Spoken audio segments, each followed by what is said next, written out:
Hello my dear student, तो कैसे हो आप सभी लोग और कैसी चल रही है आप लोगों की बोर्ड एग्जाम की तैयारी। बहुत सारे स्टूडेंट कमेंट कर रहे थे सर एक एक जीवन परिचय का पढ़ा दो ताकि हमारा सारा जीवन परिचय कंप्लीट हो जाए। तो आज हम लोग जो हमारा हजारी प्रसाद द्विवेदी जी का जो भैया क्लास 12th हिंदी में, अगर हम 12th हिंदी की बात करें, 12th हिंदी में ये हर साल आता है, मतलब हर साल बोर्ड पेपर में आता है। ये वाला जो जीवन परिचय है ये हर साल आता है। अगर हम बात करें हजारी प्रसाद द्विवेदी का तो ये भैया लगभग हर साल हर सेट में ये जीवन परिचय आता है।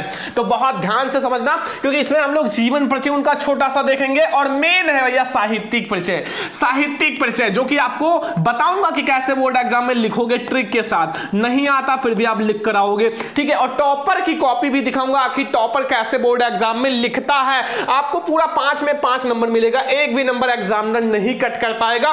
5 नंबर आपका बिल्कुल पक्का करा लो, मतलब 5 नंबर बिल्कुल पक्का कर लो क्योंकि ये जो है 100% भैया यही आएगा पेपर में। बिल्कुल गारंटी है कि साहित्यिक परिचय जो आएगा हजारी प्रसाद द्विवेदी का आएगा। ये पेपर में बिल्कुल छपा है, मतलब छप चुका है। जब आप पेपर देने जाओगे तो कहोगे सर बिल्कुल 100% आपने सही कहा था। तो आई होप आप लोग भैया बहुत अच्छे से समझोगे। आपको कैसे बोर्ड एग्जाम में लिखना है सब कुछ बताएंगे। इस वीडियो को सभी स्टूडेंट लाइक कर देना, शेयर कर देना, चैनल पे नाम सब्सक्राइब भी कर देना। सबसे पहले मैं आपको बताऊंगा कि हजारी प्रसाद द्विवेदी जी का छोटा सा जीवन परिचय समझाएंगे, फिर पूरा मैं आपको साहित्यिक परिचय समझाऊंगा, फिर उनकी जो रचनाएं हैं वो भी मैं आप लोगों को बहुत अच्छे से समझाऊंगा जैसा टॉपर बोर्ड एग्जाम में लिखता है। तो चलो शुरू करते हैं डॉक्टर हजारी प्रसाद द्विवेदी जी का भैया साहित्यिक परिचय। माय डियर स्टूडेंट, अब हम लोग देखते हैं कि आपको 12th हिंदी में आखिर आप जीवन परिचय कैसे लिखोगे, साहित्यिक परिचय, जीवन परिचय या फिर आप लोग साहित्यिक परिचय कैसे लिखोगे। देखो आपको भैया बिल्कुल सही तरीके से लिखना है जैसे एक टॉपर लिखता है, ठीक है। अगर आपको फुल में फुल नंबर चाहिए तो जैसा एक टॉपर लिखता है वैसे आपको लिखना है, ठीक है। हम लोग देखेंगे जो साहित्यिक परिचय है डॉक्टर हजारी प्रसाद द्विवेदी, और ये जो साहित्यिक परिचय है मेरे प्यारे डाल लो हर साल पेपर में आता है, हर साल पेपर में आता है। और आप लोगों को मैं ऐसा बताऊंगा जैसे बोर्ड एग्जाम में लिखना है, ठीक है। हर साल आता है, आपको भैया बोर्ड एग्जाम में जैसा मैं बता रहा हूं वैसे छाप देना और पूरा का पूरा नंबर मिल जाएगा, ठीक है। यह है हमारा डॉक्टर हजारी प्रसाद द्विवेदी का भैया साहित्यिक परिचय। लेकिन ये आप लोग देख सकते हो ये हजारी प्रसाद द्विवेदी जी हैं, ठीक है। ये फोटो आप लोग देख लो।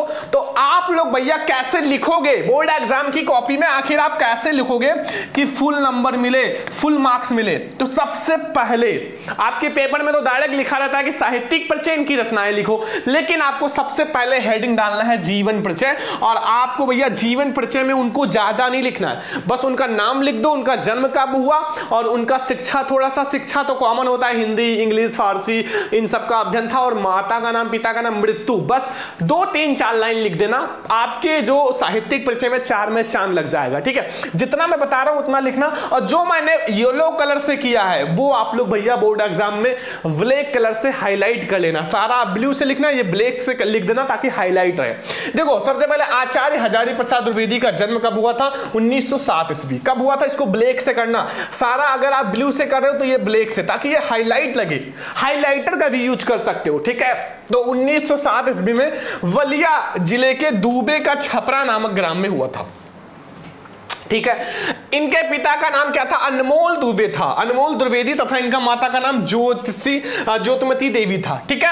देखो मैंने ज्यादा नहीं लिखा है, बहुत छोटा सा जीवन परिचय लिखा है, आपको भी ऐसे लिखना है। और इन्होंने हिंदी एवं संस्कृत भाषा का गहन अध्ययन किया। इन्होंने भैया जो हिंदी है संस्कृत भाषा का बहुत गहन अध्ययन किया था। और सन 1930 ईस्वी में, कब 1930, ये थोड़ा सा मेन पॉइंट है इसलिए उसको ब्लैक से लिखना, मैं काशी विश्वविद्यालय से ज्योतिषाचार्य की परीक्षा उत्तीर्ण की। कब 1930 ईस्वी में। लेकिन सन 1957 ईस्वी में भारत सरकार ने इन्हें पद्म भूषण की उपाधि से सम्मानित किया। भैया याद रखना कि हजारी प्रसाद द्विवेदी जी को 1957 ईस्वी में पद्म भूषण की उपाधि भी मिला है। बहुत बड़ा उपाधि होता है, पद्म भूषण की उपाधि से भी हजारी प्रसाद द्विवेदी जी को सम्मानित किया गया है, ठीक है। ये जो मेन पॉइंट है लिख देना। मैं कहता हूं एग्जामिनर आपका भैया पूरा नंबर देगा, और ऐसे अगर लिखोगे तो पूरी कॉपी आपका सही करते करते चला जाएगा, क्योंकि उसको पता चल जाएगा ये कोई टॉपर की कॉपी है, आखिर टॉपर ही ऐसा लिखता है। ठीक है, कुछ अलग आपको लिखना है। एंड अब आपको डायरेक्ट मृत्यु लिख देना है। सन 1979 ईस्वी में रोग से पीड़ित होने के कारण यह महान साहित्यकार चित्त निद्रा में हमेशा के लिए सो गया। ठीक है, मतलब सो गया।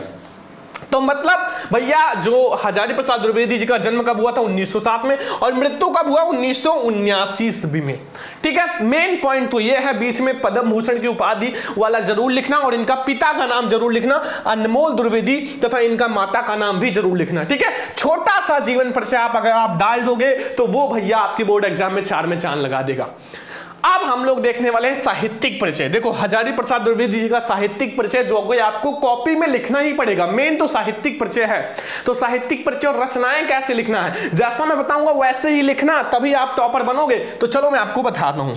तो मेरे प्यारे स्टूडेंट, छोटा सा साहित्यिक परिचय लिखना है। सबसे पहले आप हेडिंग डालो भैया साहित्यिक परिचय, और साहित्यिक परिचय में ज्यादा नहीं लिखना, बस इतना ही लिखना है। देख लो मैंने बहुत आसान भाषा में लिखा है। देखो बहुत बड़ा लिखने से नंबर नहीं मिलता, सही तरीका होना चाहिए। ठीक है, सही तरीका होना चाहिए। जैसे भाई सही तरीके से अगर आप लिखोगे तब आपको नंबर मिलेगा। देखो एक बात याद रखना, क्वालिटी मैटर करता है, क्वांटिटी नहीं। आप कितनी क्वालिटी दे रहे हो वो मैटर करता है, गिनती नहीं मैटर करता। आप 4-5 पेज भर रहे हो, नहीं, आपको भैया अच्छे से लिखना है। और मैंने देखा है ऐसे ही टॉपर ने लिखा था, उनको पूरा का पूरा नंबर मिला है, इसलिए मैं आप लोगों को सेम चीज बता रहा हूं। ठीक है, और ये हिंदी का जीवन परिचय में हर बच्चे का नंबर आधा नंबर या 1 नंबर कट ही जाता है, चाहे आधा नंबर कटे या 1 नंबर। लेकिन आपको जैसा मैं बता रहा हूं ऐसा तो 1 नंबर भी नहीं कटेगा। और ये हजारी प्रसाद द्विवेदी का हर साल आता है भैया। तो प्लीज आपसे रिक्वेस्ट है, मैं आपको पूरा पढ़ा दे रहा हूं, हर एक का जीवन परिचय पढ़ाऊंगा, हर सब्जेक्ट पढ़ाऊंगा। सब्सक्राइब कर लेना चैनल को, बेल आइकन को प्रेस कर लेना। ठीक है, साहित्यिक परिचय में देखो आपको कुछ नहीं लिखना है, बस छोटा सा लिखना है। मैं आपको दिखा रहा हूं, नोट कर लो, बहुत आसान भाषा में। आचार्य हजारी प्रसाद द्विवेदी साहित्य के एक प्रख्यात निबंधकार। साहित्य के कौन थे? एक प्रख्यात निबंधकार थे, आलोचक थे, संपादक थे, उपन्यासकार के अतिरिक्त एक कुशल वक्ता, एक सफल अध्यापक भी थे। क्या थे? एक सफल अध्यापक भी थे। ठीक है, क्या क्या थे भैया? हजारी प्रसाद द्विवेदी सबसे पहले तो एक निबंधकार थे। ठीक है, पहला पॉइंट। फिर आलोचक भी थे। ठीक है, फिर ये एक संपादक भी थे, उपन्यासकार भी थे, मतलब उपन्यासकार यानी कि उपन्यास की रचना करते थे, और एक कुशल वक्ता भी थे, एक सफल टीचर भी थे, एक अध्यापक भी थे। ठीक है, मतलब इनका साहित्य में क्या स्थान है, अपने साहित्य में क्या स्थान है, तो ये चीज ये करते थे, मतलब ये चीज इनके अंदर गुण था। जैसे हम हैं, हमारे अंदर क्या गुण है? मैं पढ़ाता हूं, मैं पढ़ता भी हूं। ठीक है, और मैं मतलब बिजनेस के बारे में भी जानकारी रखना चाहता हूं, मैं नौकरी भी लेना चाहता हूं। तो ऐसे इनके अंदर ये चीज था। ठीक है, और ये बंगला तथा संस्कृत के प्रख्यात विद्वान थे। कौन थे? बंगला तथा संस्कृत के कौन थे? प्रख्यात विद्वान थे। ठीक है, और इनकी रचनाओं में नवीनता मतलब नई नई चीजों की खोज तथा प्राचीनता मतलब पुरानी चीजों के बारे में भी दोनों का समन्वय था, दोनों का मतलब मिक्सिंग था, दोनों का समन्वय था, दोनों चीजों का यूज किया जाता था। ठीक है, और इन्होंने अभिनव भारती तथा विश्व भारती ग्रंथ का संपादन किया। इन्होंने भैया अभिनव भारती तथा ग्रंथ भारती, अभिनव भारती तथा विश्व भारती, याद रखना इन्होंने कौन सी ग्रंथ का संपादन किया था, ऑब्जेक्टिव में आता है। हजारी प्रसाद द्विवेदी ने कौन सी ग्रंथ का संपादन किया था? तो एक है अभिनव भारती, एक है विश्व भारती। 2 चीजों का संपादन किया था, 2 ग्रंथ का संपादन किया था। ठीक है, इतनी चीजें। एंड आधुनिक युग के गद्यकार में आचार्य हजारी प्रसाद द्विवेदी का महत्वपूर्ण स्थान है।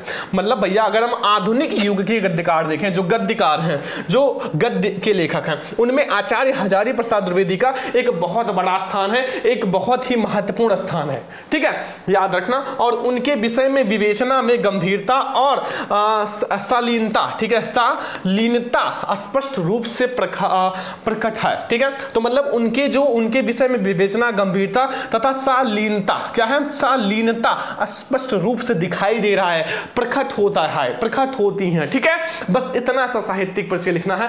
सभी स्टूडेंट भैया देख लो, मैंने आपको जीवन परिचय छोटा सा समझा दिया और साहित्यिक परिचय। आप किसी भी लेखक का लिख रहे हो, किसी भी लेखक का ऐसे ही लिखना, किसी भी आप कवि का लिख रहे हो ऐसे ही लिखना। आप पहले छोटा सा जीवन परिचय लिखो, फिर साहित्यिक परिचय, फिर इनकी रचना भी आपको अलग तरीके से लिखना है, जैसा मैं बताऊंगा, जैसे एक टॉपर लिखता है।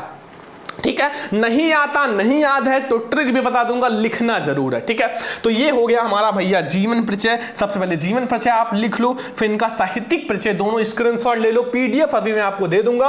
अब हम लोग देखते हैं इनकी रचना कैसे लिखनी है। तो भैया आचार्य हजारी प्रसाद द्विवेदी जी की जो रचनाएं हैं ना, वो इतना ज्यादा महत्वपूर्ण है कि पूरा ऑब्जेक्टिव क्वेश्चन जो क्लास 12th का है यहीं से भर जाता है।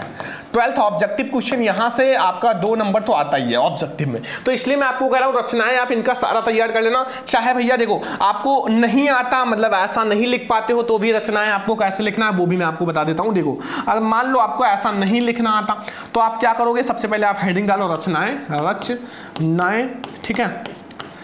एंड आप लोग फर्स्ट रचना, सेकंड रचना, थर्ड रचना, फोर्थ रचना, ऐसे करके कम से कम 3-4 रचना लिख देना, ठीक है, जो भी आपको याद हो। अभी मैं आपको बताता हूँ। जैसे भैया इनकी जो प्रमुख रचनाएं हैं, जो कि इनकी प्रमुख रचनाएं हैं, इनकी प्रमुख रचनाएं निम्नलिखित हैं। जैसे हम लोग 3 से 4 चीजें बात करेंगे। एक तो इनका जो पहला निबंध संग्रह कौन सा है, ठीक है, इनका निबंध संग्रह कौन सा है। फिर हम लोग बात करेंगे कि इनका उपन्यास कौन कौन सा है, हजारी प्रसाद द्विवेदी जी का उपन्यास कौन कौन सा है और निबंध संग्रह कौन कौन सा है, ये चीज बात करेंगे। फिर हम लोग बात करेंगे कि इनका आलोचना साहित्य कौन कौन सा है।